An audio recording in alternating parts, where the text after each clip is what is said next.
Sakari Puurunen ohjasi suomalaisen oopperan Viimeiset kiusaukset Kuopioon vuonna 1990. Se oli jo hänen 6. ohjauksensa tästä samasta teoksesta. Puurunen sanoi tuolloin: vain ihmisten piileviin kysymyksiin vastaava teos voi olla aina uusi. Tänä kesänä Viimeiset kiusaukset esitetään jälleen nyt Savonlinnan oopperajuhlilla. Kuuntele Kotilääkärissä yli 30 vuotta sitten julkaistu artikkelini. Löydätkö sinä sen sanoman? Aika on vain siipien räpäys tähän päivään. Jutun hienot kuvat ovat Topi Ikäläisen käsialaa, taltioitu Viimeisten kiusausten harjoituksesta. Teksti Eila Ruuskanen. Viimeiset kiusaukset. Pelottaa lähteä kirjoittamaan näytelmästä Viimeiset kiusaukset. Teos on niin moniulotteinen, että sen tulkitseminen on itsensä paljastamista. Jokainen valittu näkökulma on kirjoittajansa näköinen. Ohjaaja Sakari Puurunen sanoo lämpimästi, että juuri siksi näytelmä on vahva. Eri elämäntilanteissa, eri ikävaiheissa ihmiset lukevat sitä omalla tavallaan ja aina itsensä suodattamana. Siksi jotkut ovat katsoneet näytelmän 5 kertaa. Mutta mikä tarina elää 200 vuotta?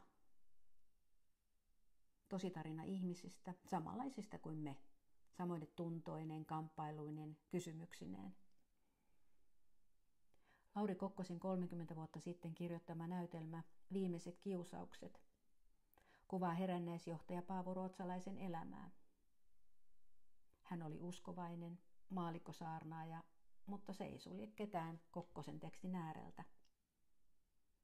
Paavo Ruotsalainen puhui Jumalasta, joku toinen jostain muusta, johon uskoo tässä elämässään. Puurunen sanoi, että kun oopperaa 70-luvulla esitettiin Tukholmassa, Oslossa, Lontoossa, Zürichissä, New Yorkissa, Berliinissä, ihmiset hiljenivät samoissa kohdin. Teoksen sanoma puhuttelee syvästi kaikissa kulttuureissa. Mutta mikä sen sanoma on? Siinä on niin monta haaraa ja tasoa, että jokaisen on poimittava siitä omansa. Sanomaa ei voi toiselle antaa, mutta kipinän siihen voi. Sakari Puurunen levittää käsiään. Näytelmä lähestyy ihmistä 2 taustaa vasten. Ihminen suhteessa perheeseen ja aviopuolisoonsa sekä suhteessa yhteiskuntaan, valtaan ja vaikuttamiseen. Ikuinen jako. Lauri asetti taitavasti 2 erilaista ihmistä vastatusten. Riitta eli tekojen, Paavo arvojen maailmassa. Näytelmän päähenkilö Paavo Ruotsalainen etsi kiivaasti omaa totuttaan ja laiminlöi perhettään. Kärsi siitä tunnontuskia ja satutti vielä itseään, kun rikkoi yhteiskunnassa olevia rajoja. Mutta Paavo meni virtensä mukaan. Asiat liikkuvat niin monessa tasossa, jos vain ihmiset osaisivat lukea Lauri Kokkosen tekstiä, Puurunen sanoo. Siksi myös hän itse jaksaa yhä uudelleen paneutua samaan teokseen ja yllyttää näyttelijöitä välittämään oivalluksia katsojille. Tunnetta ei voi ajaa takaa. Kuopion musiikkikeskuksen sali on tyhjä ja pimeä. Vain näyttämö on valaistu. Esiintyjät harjoittelevat viimeisiään. Illan näytäntöön on aikaa 4 tuntia. Sakari Puurunen puikkelehtii näyttelijöiden joukossa. Hän yllyttää heitä tuntemaan yhtä syvästi kuin näytelmän päähenkilöt aikanaan. Näyttelijät yrittävät irrottaa itsestään tunteita, joita sivistys on kahlinut ja joiden sallitaan tulla vain omassa kodissa tai yksin ollen. Mutta näyttämällä pitäisi elää kuin Riitta ja Paavo.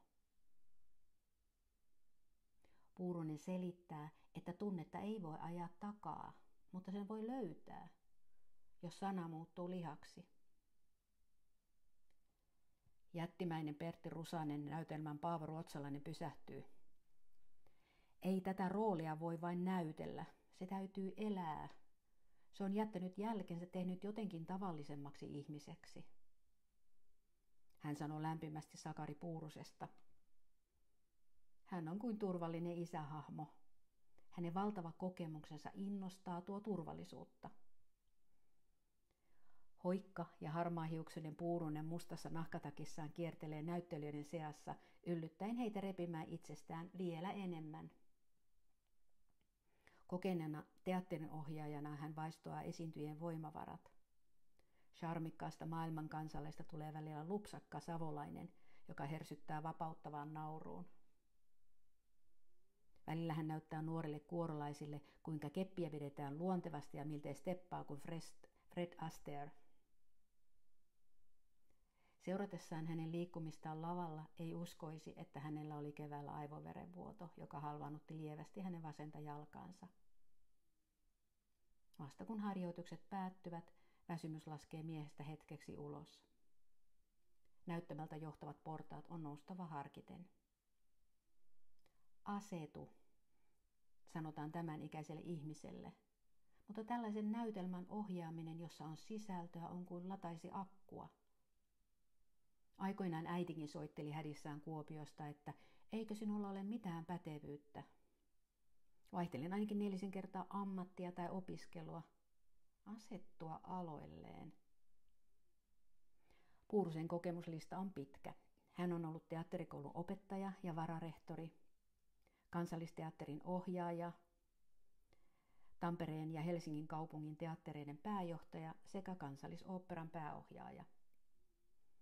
Puurunen on ohjannut noin 30 oopperaa. Ooppera on hänelle paitsi musiikkia myös ihmiskuvausta.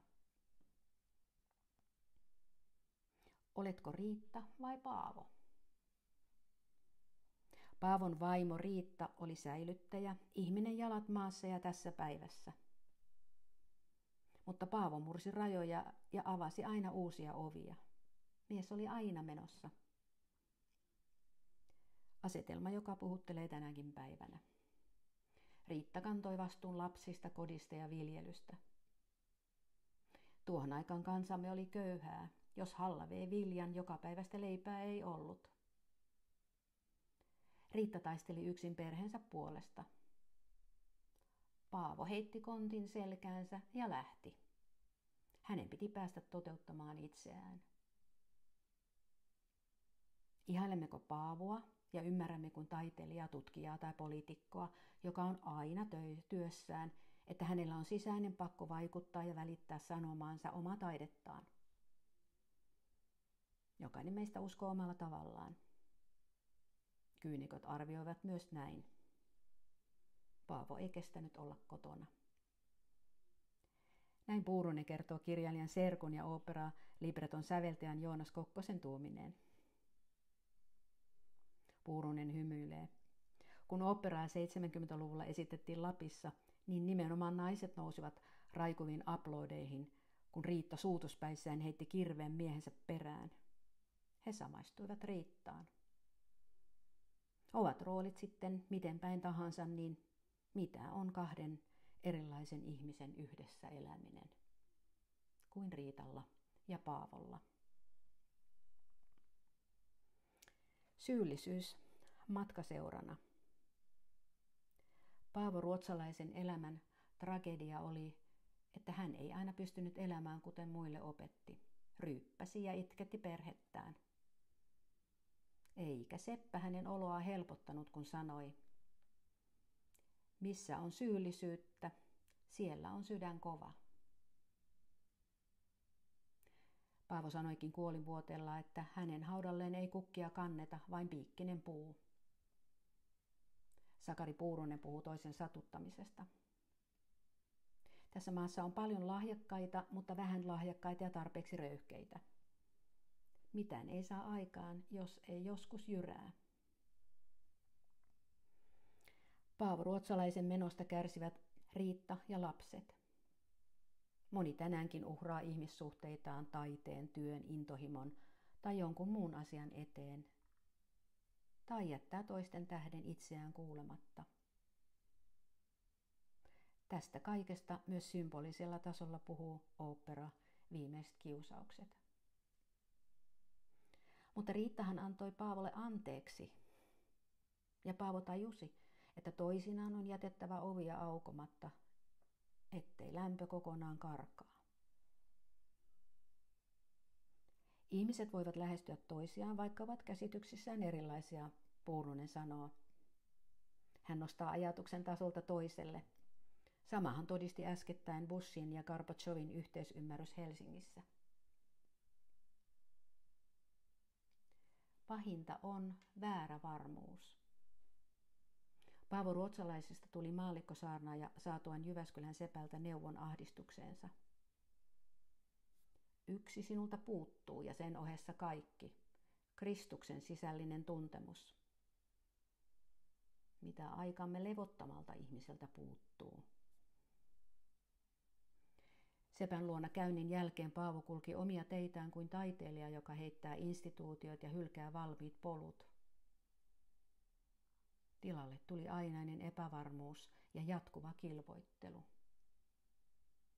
Se tie merkitsi jatkuvaa itsensä tarkkailua, laskeutumista mielen syvyyksiin ja kohuttautumista lähemmäksi etsimäänsä. Mikä minä olen, jos Jumala on, kysyi raavas mies ja oli repiä sisältä itsensä hajalle. Silloin oli erikseen herrat ja talonpojat ja vielä kirkonmiehet pitivät kiinni omasta uraputkestaan. Rajojen yli tunkeutuvaa maallikkosaarnaaja yritettiin ivaten työntää takaisin. Sakari Puurunen työntää kädet eteen kuin näkymätöntä seinää vasten. Torjumme nytkin muutokset, pidämme kiinni luulemastamme totuudesta. Pysyttelemme pakkopaidassa, emmekä uskaltaudu tuntemattomille alueille. Se näkyy yksilöissä ja yleisesti. Totuus voi kaatua mikä hetki tahansa. Puurunen sanoi ja vertaa, että Newtonin totuus horjuu, Leninin oppi kaatuu ja Saddam Husseinin uskoon järjestää koko maapalloa.